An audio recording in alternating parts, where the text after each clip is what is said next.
Having a big belly cuts your attractiveness in half. Don't complain if I have an affair. It's your fault after all. These were the shocking words my husband said to me, half smiling as he looked at my pregnant belly. I stared down, speechless, and he continued his harsh tirade. In your case, it's not just halved, it's zero. Once you hit your late 30s, it's already halved. Pregnancy makes a woman's worth zero. I couldn't understand what was so funny to him as he laughed alone. Tears welled up in my eyes as I realized how pathetic I felt for not seeing his true nature earlier. The despair I felt at that moment was something I would never forget.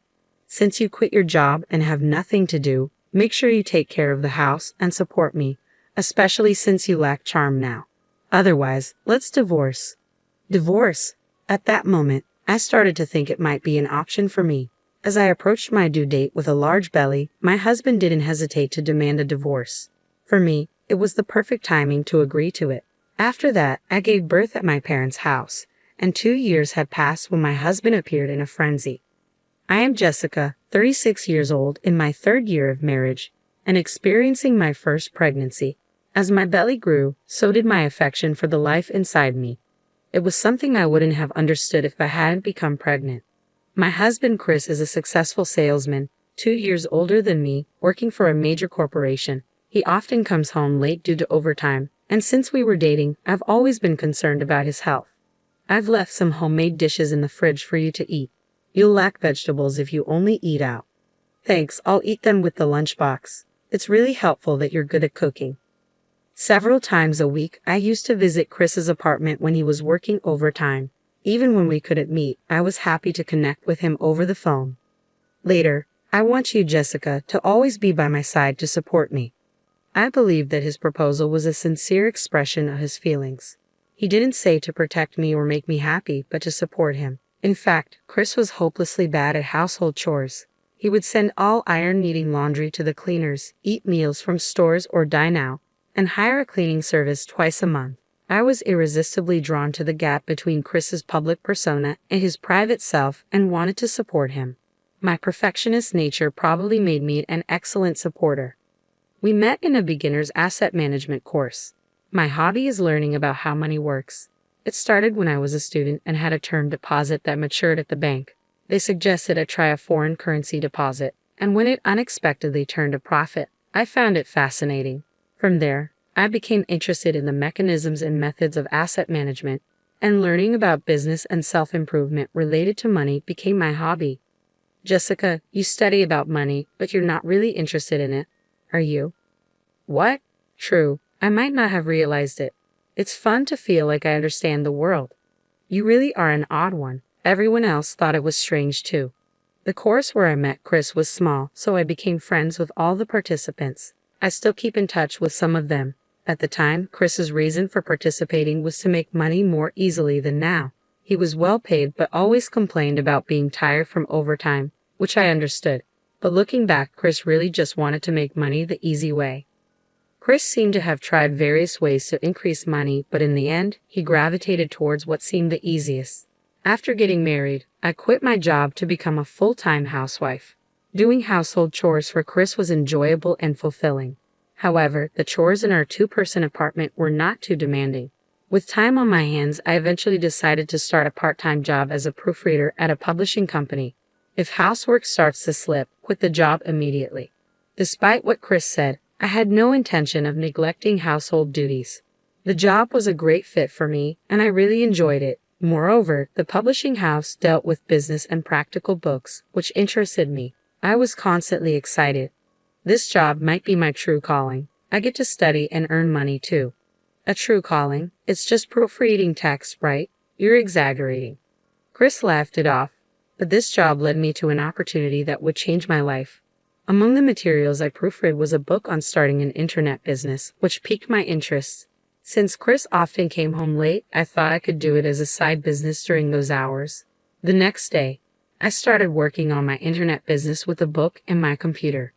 Hey, this internet business seems interesting. I'm thinking of writing a blog about everything I've studied.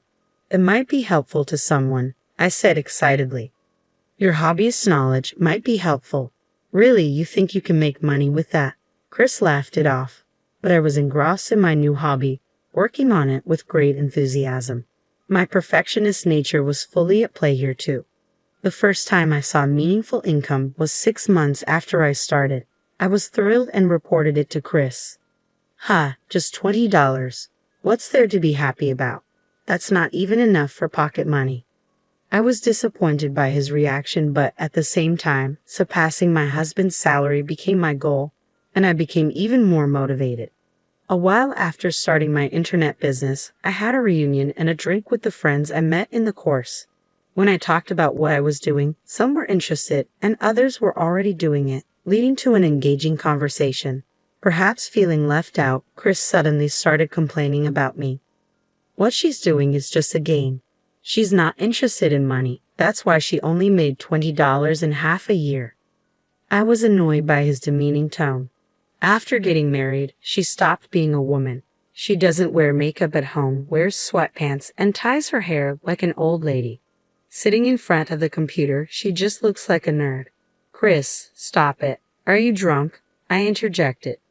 I thought I was marrying a good housekeeper, but then I realized any wife would do housework. Living off my money and turning into an old lady, I feel deceived. He spoke in a joking manner, but I was deeply hurt. It seemed like all my efforts for Chris were meaningless. "Hey Chris, are you drunk? Jessica is still beautiful, everyone. Chris is getting a bit too drunk. Maybe it's time to wrap up, Mr. Hanson," the organizer said, noticing my teary eyes. I was so emotional that I couldn't sleep that night. From the next day, I started to dress up more even at home, but in hindsight, that might not have been a good thing.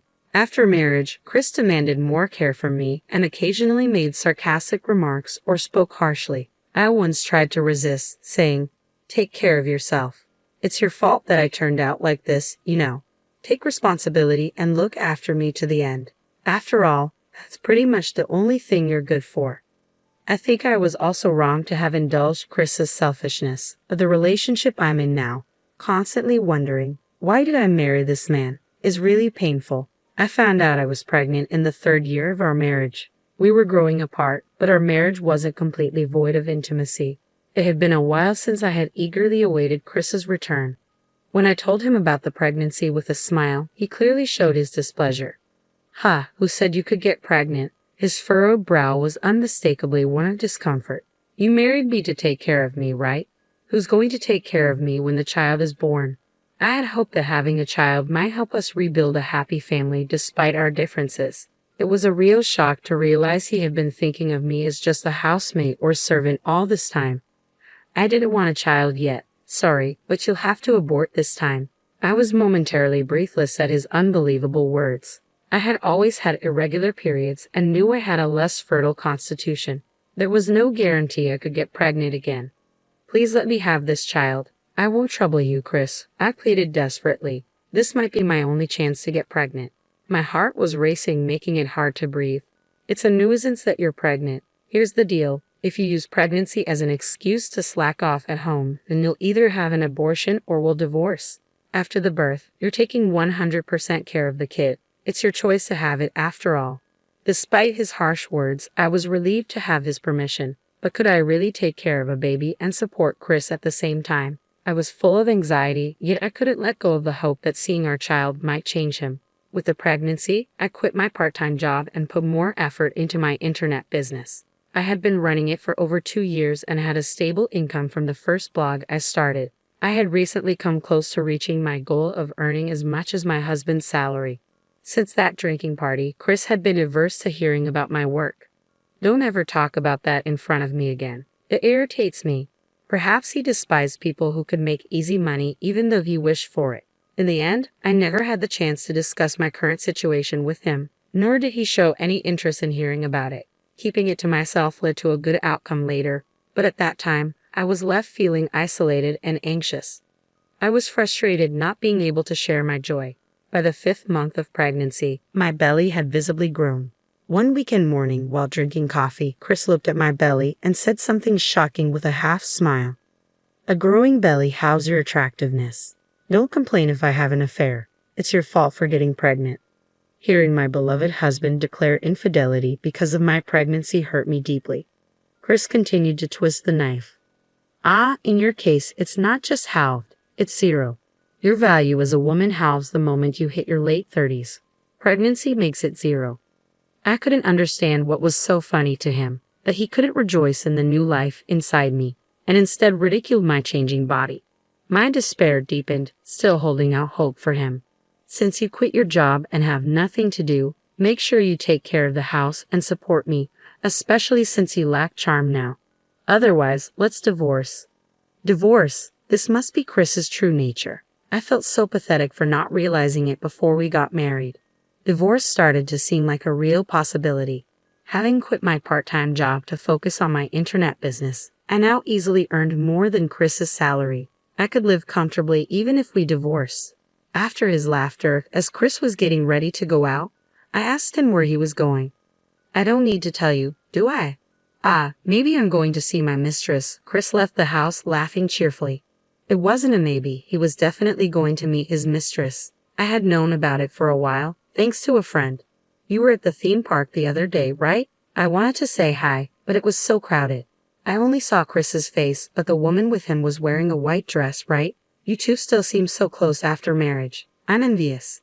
Remembering that conversation still pains me. Despite resenting Chris for causing me so much suffering, my heart still aches. I still have feelings for him, but it was time to put an end to them. I decided to hire a private investigator. Depending on the results, I was ready to cut off my feelings for Chris completely. As I approached my due date, Chris, without hesitation, demanded a divorce just as I was about to give birth. If this had been the old me, I would have probably broken down in tears, fearing the future. But now, things were different. I secretly smiled, knowing it was the perfect timing for me too. Divorce me. My girlfriend is pregnant. I want to remarry her and be a father to the child in her belly. You should remarry the father of your child too. Ha! What are you talking about? I asked, bewildered. That's Mr. Hansen's child, right? No wonder you were defending him at the party. I have proof. Chris took out a voice recorder. When he pressed play, a phone conversation between me and Mr. Hansen played. He must have hidden it in the living room. Mr. Hansen, yes, that's right. I'm not sure what will happen after the birth. Yes, I'd like to meet. Could you keep it a secret from Chris for now? What's this secret meeting with Mr. Hansen about? I never heard about you meeting him personally, Chris demanded. I sighed. He called to see if I wanted to work, but I can't say what will happen after the birth, so I've put it on hold. You can say anything, but I can't trust you anymore, Jessica. Since we're both at fault, we can agree not to demand compensation, right? To think he concocted such a lie just to save on compensation. I almost let out a smile, as I was thinking along the same lines. Okay, I agree to the divorce, but I will demand compensation from you. If you want to demand compensation from me, let's settle it in court. I threw the envelope onto the table. I received photos from the private investigator and spilled them onto the table. The images showed Chris kissing a woman and hugging her in front of her apartment. Your affair started 2 years ago. Maya is 25 and the daughter of a company president, isn't she? You wouldn't want to let her go, I said, smiling sarcastically. I'll submit this as evidence. You can submit that audio from earlier, and we'll also do a DNA test just to be clear. Chris, perhaps out of anger, was trembling, his face flushed red. He probably never thought I was investigating him. Fine, I'll pay the compensation. Maya is young and beautiful, and on top of that, she's rich. Unlike you, after remarrying, I can work at her father's company and won't need to be a corporate slave anymore. So this is what Chris really thinks, I thought, catching a young wealthy woman to make an easy fortune. I'm sick of a woman like you. I want to raise the child with Mia. When I was pregnant, he said he wasn't ready for children yet. Is this the irony of fate? Even though I thought I was over it, my heart constricted at that moment. I'll claim compensation, but if you promise never to call yourself a father to this child, I won't ask for child support. Really? Then let's do that. That child isn't mine, and make sure you never show up in front of me again.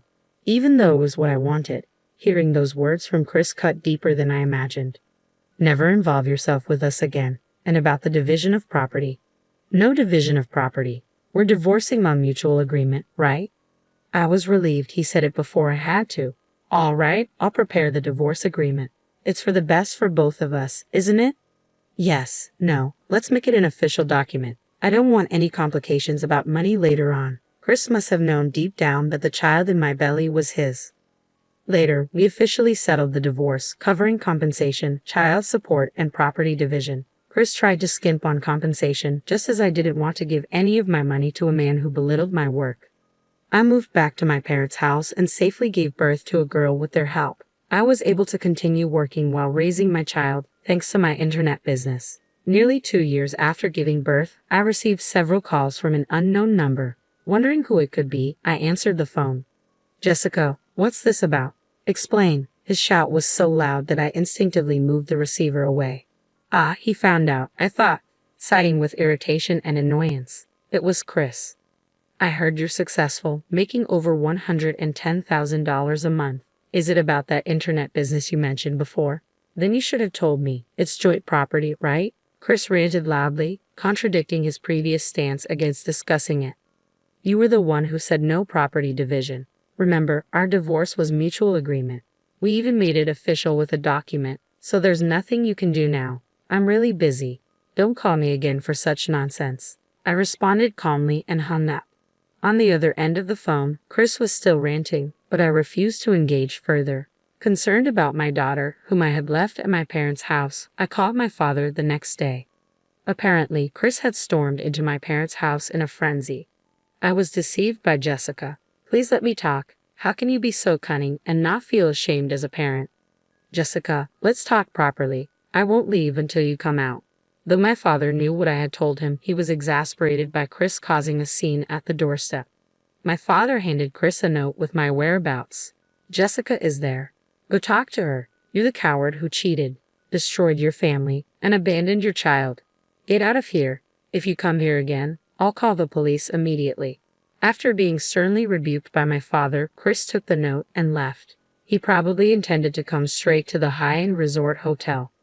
I was staying just a 2-hour drive from my parents' house when the front desk called me as dusk approached. I asked them to tell him to wait in the lounge and leisurely left my room. The view of the sea dyed red by the sunset from the lounge was beautiful. As I sat down in front of Chris, who looked out of place and anxious, I ordered a gin and tonic from the waiter. "Why are you in such a fancy hotel? What are you drinking?" Chris began, his tone accusatory. "Yes, I've finished my work for today. This high-end hotel is my favorite," I answered with a smile. "Work? You're making over $30,000 a month now. How is that possible? Were you deceiving me?" Chris's voice was tinged with bitterness and disbelief. "Deceive you? I told you many times that I was pursuing my internet business. Remember?" I replied calmly, recalling his earlier dismissals. "Yeah, I heard you made $20, but you never said anything after that. So, I thought you quit. How much were you making before we divorced?" Chris's confusion seemed genuine, yet there was an undercurrent of resentment. I almost burst into laughter. Why is he so desperate? I thought to myself. I was already earning more than your salary before we divorced. And no way did I deceive you, I replied firmly, correcting his misunderstanding. "Why did I divorce you? I've been so unlucky since," Chris continued, his tone shifting to one of self-pity. Suddenly, Chris started to talk about his current situation, seemingly deflated. "Maya can't do housework at all. I thought any woman could handle that. When I get home, she leaves all the childcare to me and goes to sleep first." Unexpectedly, Chris began to praise me. "You would never have done that," he admitted, recognizing my efforts in a backhanded way. He seemed to be really struggling. "Maya, being from a wealthy family, likes luxuries and spends money like water. When I went to Maya's parents to apologize, they told me to take responsibility. They said they'd pay both compensation and leave the childcare to me. I knew from the private investigator's report that Maya liked older men who would spoil her. She was already on her third affair, and each time her parents cleaned up after her. That's how I received a lump sum for compensation." "At least you got the compensation," Chris remarked bitterly.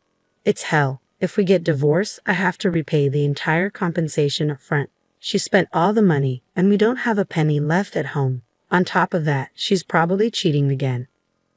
As I remained silent, Chris must have thought I was sympathizing. "I want to get back with Jessica. Now I realize how much she cared for me. If she's earning that much, she can pay the compensation in one go, right? Why would I get back together with you? Are you an idiot? I'm not your mother or your maid. Don't be ridiculous. I retorted sharply, my patience wearing thin at his selfishness. His incredibly selfish words made my blood boil. Seeing my fury, Chris looked shocked. You don't need to speak to me like that. You took care of me so much, but you chose to let that go, didn't you? The gin and tonic I ordered arrived, and regaining my composure, I took a deep breath and spoke in a calm but firm voice. We promised never to involve each other in our lives again, didn't we? I have no intention of helping or getting back together with a scumbag like you. After the call, I drank my gin and tonic in one gulp, slamming the glass down on the table. I'm going abroad next week. My work can be done from anywhere, and I keep making money even as we speak. That's the system I've built. And just to correct you, my monthly income isn't $10,000. It's $30,000. If you ever show up at my parents' house or let my daughter see you, you'll pay the agreed-upon penalty of $50,000 in one lump sum. I added firmly, leaving Chris gaping and speechless as I walked away. The divorce agreement stipulated that if Chris showed his face to our daughter or if she went to see him, we'd each pay a $50,000 penalty. This would surely be the last time I ever saw Chris. Finally, I felt completely relieved. Chris continued his marriage with Mia, but it wasn't the life he had dreamed of. He was burdened with caring for Mia's troublesome daughter by her parents. Unable to change jobs from his overworking company, he looked worn out from balancing work and childcare every day. Despite everything, I hoped he would learn the difficulty and joy of caring for someone through parenting. Mia was reportedly involved in another affair and being sued for compensation by the wife of her partner. But it was unclear if Chris had the ability to pay. Perhaps Chris would decide to divorce for the sake of the child.